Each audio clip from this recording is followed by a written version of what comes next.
तो अक्सर हम प्रचार के समय लोगों से मिलते हैं, बात करते हैं, और लोग अक्सर यही बोलते हैं कि हमारे पास समय नहीं है, हम लोग इतने व्यस्त हैं, सुबह सुबह से लेकर शाम तक पूरे व्यस्त हैं, हमारे पास आध्यात्मिक जीवन का अनुशीलन करने का समय नहीं है। तो मैं यही बोलना चाहूँगा कि यदि इस मनुष्य जीवन में भी हमारे पास समय नहीं है आध्यात्मिकता के लिए, तो कौन से जीवन में समय निकालेंगे? ये बहुत ही ज़रूरी है।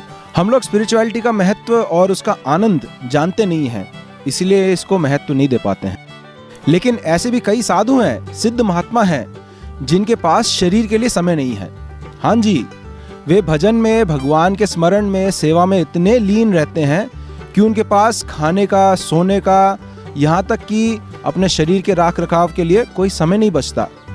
इसके बहुत अच्छे उदाहरण वृंदावन के 6 गोस्वामी जो चैतन्य महाप्रभु के शिष्य हैं, वे 24 घंटे में से केवल 1.5 घंटे की नींद लेते थे और बाकी समय भगवान का नाम जप में, भगवान के अलग शास्त्रों को पढ़ने में और शास्त्रों से संरचना करने में, भक्ति शास्त्रों को संरचना करने में इतना व्यस्त रहते थे कि उनके पास केवल 1.5 घंटा सोने के लिए समय रहता था। और ऐसे ज़बरदस्ती नहीं करते थे, बड़े खुशी से, आनंद से करते थे इस कार्य को। जब लोग बोलते हैं हमारे पास समय नहीं है, तो वास्तव में समय का प्रश्न नहीं है, ये हमारे इंटरेस्ट का प्रश्न है, रुचि का प्रश्न है। अगर हमारी रुचि है किसी कार्य में, तो हम समय निकालेंगे ही निकालेंगे उसके लिए।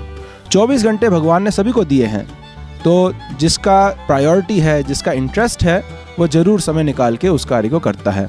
तो ये बात इंटरेस्ट की है, और आध्यात्मिकता में इंटरेस्ट तब बढ़ सकती है जब हम ऐसे लोगों का संग करें जो आध्यात्म में इंटरेस्टेड हैं। इसका अर्थ है साधुओं का संग।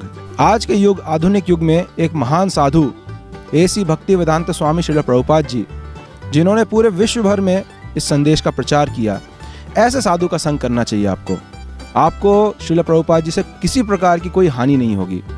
श्रील प्रभुपाद जी को काफ़ी लोग जानते होंगे, काफ़ी नहीं भी जानते हैं। मैं नीचे डिस्क्रिप्शन में एक लिंक दे रहा हूँ, आप उनके जीवन चरित्र को देखिए, समझिए। और प्रभुपाद जी हमारे लिए बहुत सारे ग्रंथ छोड़ के गए हैं, जिसमें से प्रमुख श्रीमद् भगवद गीता है। तो आप ऐसे ग्रंथों को पढ़िए, साधुओं का संग कीजिए, तब आपकी रुचि बढ़ेगी आध्यात्मिकता में।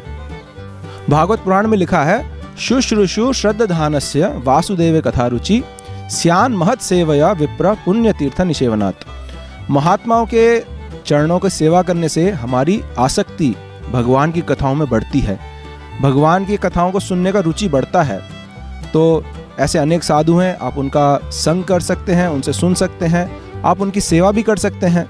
जहाँ आप सेवा करेंगे वहाँ आपकी आसक्ति बढ़ेगी, और फिर धीरे धीरे भगवान में भी आसक्ति बढ़ेगी, भगवान को पाने की इच्छा बढ़ेगा, भजन करने की इच्छा बढ़ेगा, तब आप आध्यात्मिक जीवन के लिए समय निकाल पाएंगे। तो ये राज है समय निकालने का। साधुओं का संग करें, श्रील प्रभुपाद जी का संग कर सकते हैं, भगवद गीता और अनेक ग्रंथों को पढ़ के, और सेवा करें, साधुओं की सेवा करें, प्रभुपाद जी की सेवा करें, प्रचार के मदद करें। तो इस प्रकार से आपकी रुचि, आपको समय निकलेगा, भगवान के लिए भजन करने का बल मिलेगा। हरे कृष्णा।